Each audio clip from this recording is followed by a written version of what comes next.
Get ready to meet the cutest otters ever. We're diving into the fascinating world of the Scarborough Sea Life Centre, where an incredible variety of sea creatures awaits us. As one of the most popular marine attractions in the region, the Scarborough Sea Life Centre is a must-visit destination for marine enthusiasts and families alike. From unique exhibits to dedicated conservation efforts, this place has it all.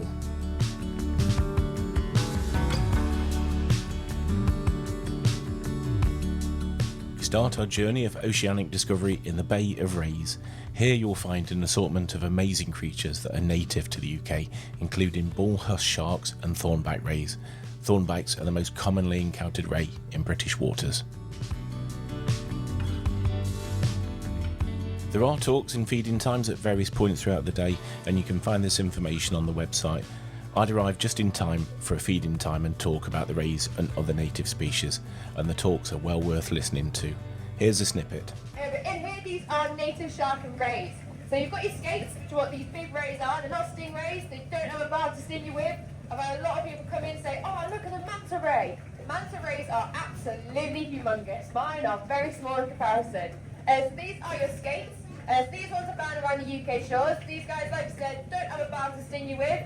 Instead, they've got a lovely long tail with tiny thorns on to smack you with.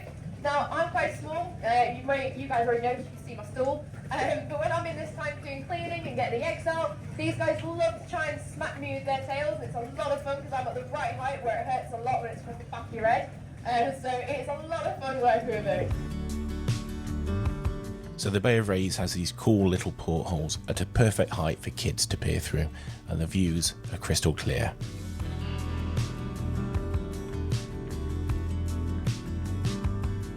Next we're moving into Coral Cove, which is full of delightfully colourful creatures such as clownfish and corals and sea anemones.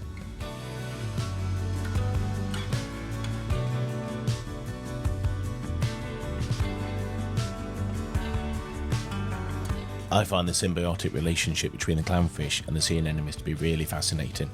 The venomous sea anemone protects the clownfish, which are immune to its stings, and the anemone mops up the food waste created by the clownfish, so it's a win-win situation. Wow, the oceans really are home to some of nature's most beautiful and colourful creatures.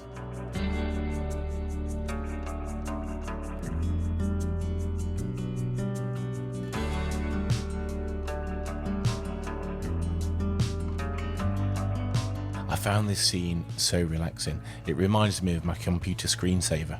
I spent around 3 hours here, and I took in 2 feeding time talks and had a snack and a drink in the cafe. They do hot dogs, nachos, those kind of things. I could have quite happily spent another hour or two here. So it would make a perfect rainy day activity, as most of the attraction is indoors, though the penguins and the seals and the otters are outside, as we shall see shortly. There are lots of feeding times and talks. Check their website for details, so there's a lot to keep you and all your family occupied. Now then, I love jellyfish. Are they my favourite sea creatures? I don't know. I also love octopuses and seahorses. I love those too. Or is it sharks? I'm not sure. Which sea creature is your favourite?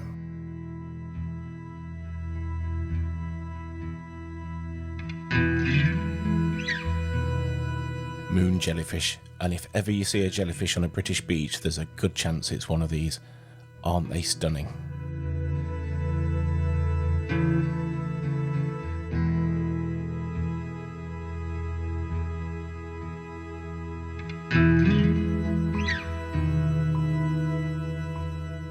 We're going to head outdoors now to see the penguins and the seals, and then the otters.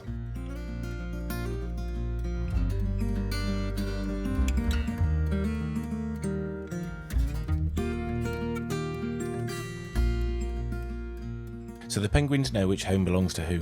This is Wilma, so we know this home belongs to her, and there's a handy chart so we know who is who. The ladies are tagged on the right wing, and the boys are tagged on their left wing. So Wilma, who we've just seen, has been a good penguin this week. Let's leave the penguins and head towards the seals, and on the way is this soft play area, which is perfect for the kids. Seals can often be seen along this section of the coast, and I've seen them in Whitby and in Scarborough.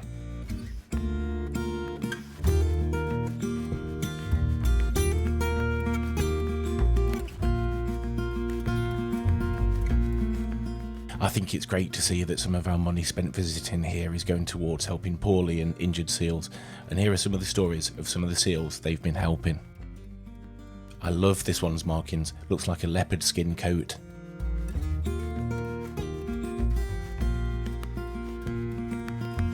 Yes, it must be very tiring, just lying around all day and being fed fish.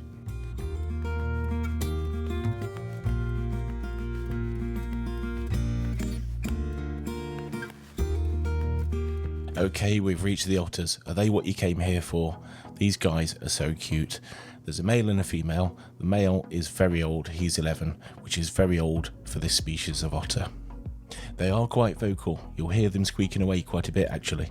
Now let's hear a little bit of their feeding session. Welcome everyone to Otter River. I'm going to give you a little otter talk and I'm going to be feeding these guys. Does anyone know what kind of otters we have here? Any ideas? No. These guys are called Asian short-clawed otters.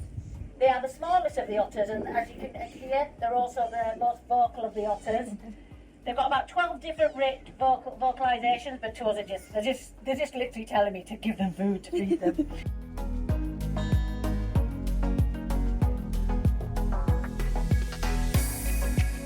So you get to this section with the touch pools. This lady is touching a sea anemone. Now I always thought the stingers were venomous to humans, but apparently this particular species' venom doesn't affect us. Of course, do be careful out in the wild, some species could be very harmful to you. But what a wonderful experience to be able to touch these fascinating creatures.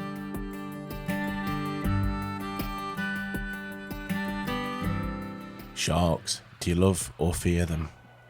Well, it's probably sensible to fear them. You walk through this amazing glass, or is it plastic tunnel, and sharks and other fish are above and around you. It's a breathtaking experience, and I spent quite a bit of time in this spot, transfixed by these magnificent creatures of the ocean.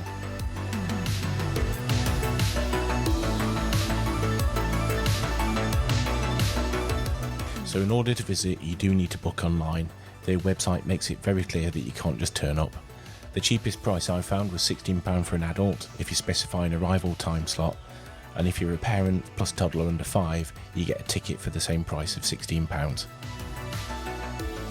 The Sea Life Centre has its own fairly large car park, and parking starts at £2.60 for 1 hour, £5.30 for 3 hours, £8.40 for 6 hours, and £10.80 if you want to stay for 24 hours.